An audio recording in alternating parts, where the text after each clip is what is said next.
you mentioned Russell Wilson earlier. The report came out late Friday afternoon that the Washington Commanders, who have called every team in the NFL looking for a potential quarterback better than the ones they have. If you're Taylor Heineke, you got to be thinking, man, really? I mean, you're calling every single team. You're calling the Steelers, too, for Mason Rudolph or Dwayne not Dwayne Haskins. You're calling the Steelers for Mason Rudolph instead of me? Really? But they might have not made that call. Well, every team, reportedly, John Comm of ESPN says they called every team, even though the Packers said no one called. Okay. Regardless, we know they called Seattle because NFL Network reported on Friday that the Commanders made a strong offer that included multiple first-round picks. Now, that doesn't tell us exactly what the offer was. Of course, there's going to be multiple first-round picks for Russell Wilson, but multiple means at least two. Yeah. 2, 3, 4, I don't know. More than one, no crap. Strong offer, tell me more, right? And here's the one thing that was never even mentioned in the report from NFL Network, and I think that it was glaring that they don't point this out. Russell Wilson's got no trade clause. Right. So we don't know whether it was the Seahawks who said that's not enough, or it was Russell who said, I don't want to play for the Washington Commanders. We don't know that. All we know is the Seahawks said no. We don't know why they said no or how they said no. And Chris, I just think that this was, and again, here's where the Seahawks fans and the media who cover the Seahawks who confuse themselves as fans from time to time, and that happens for every press corps for every team.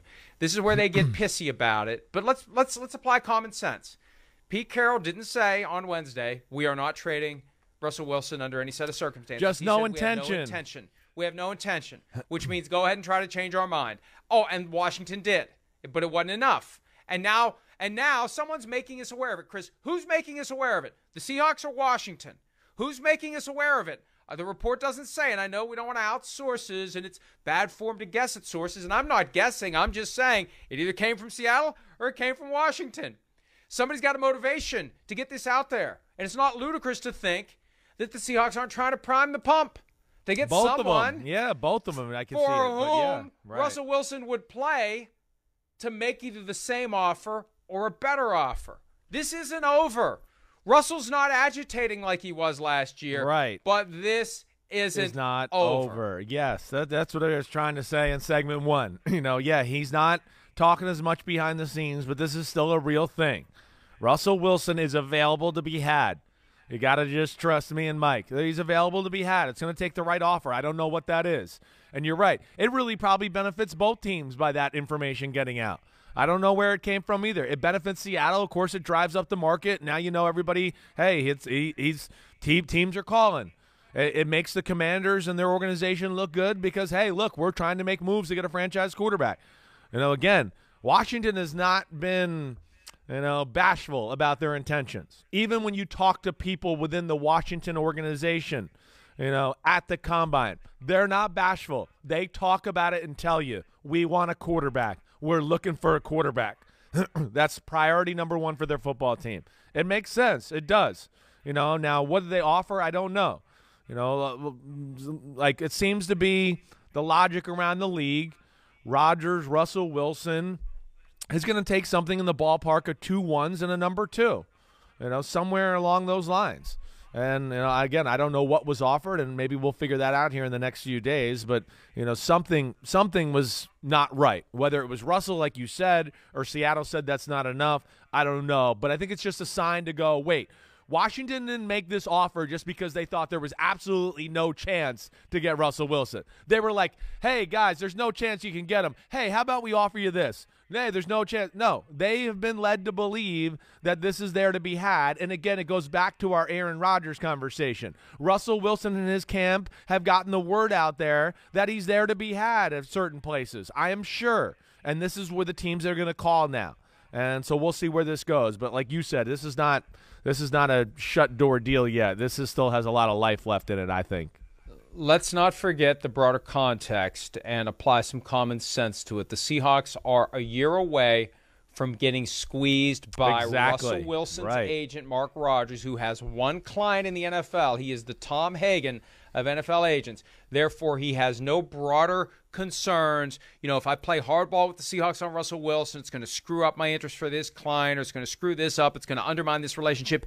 He's in the perfect position to represent a franchise quarterback because he's got no other ties, no other tentacles, no other concerns other than taking care of Russell Wilson. And we've seen it. Every time Russell Wilson gets to a point where he's got a year left on his contract, Mark Rodgers hits a home run on Russell Wilson's behalf. He gets him a great contract. And the Seahawks know they're a year away from that.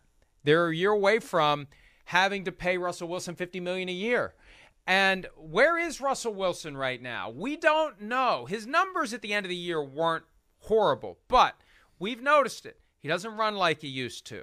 And that finger injury messed him up.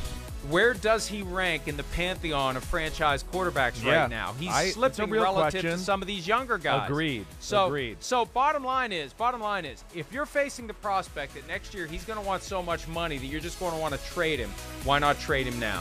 Why not be done with it now? Because maybe you can get more now. Because what if one more year causes teams to say, you know what, this guy isn't what he used to be. Yeah. We may be better off with a younger option at quarterback. That all makes 100% sense, like, to me. I mean, that's I feel like you're explaining it. That's what I'm trying to say. All of that, it makes sense. My only thing I go, wait, maybe it doesn't make sense, is this one little thing where I just go, maybe Pete Carroll and John Schneider know they're coming down the home stretch here, and they just don't want to flip the team over and have to deal with the new quarterback. Maybe they're just going, you know, we only got 3 or 4 more years here. We're going down with Russell Wilson and going to try to build the team around it now. That would be the only thing that I would think it was a hiccup in this situation. You know, if this situation was the same and it was 5 years ago and Pete Carroll could look at it and go, I got 8 or 10 years left, I really think it would happen. But to me, that would be the one hiccup that maybe makes this not happen, is because, does Pete Carroll really want to rebuild completely and start over with a whole new quarterback? Then he should have said last Wednesday, we are not trading Russell Wilson under any set of circumstances. Yeah, but he you're said, right. No intention, which at least puts them in a position where they can make an intelligent decision about what they could have if they choose to move forward. They're engaging.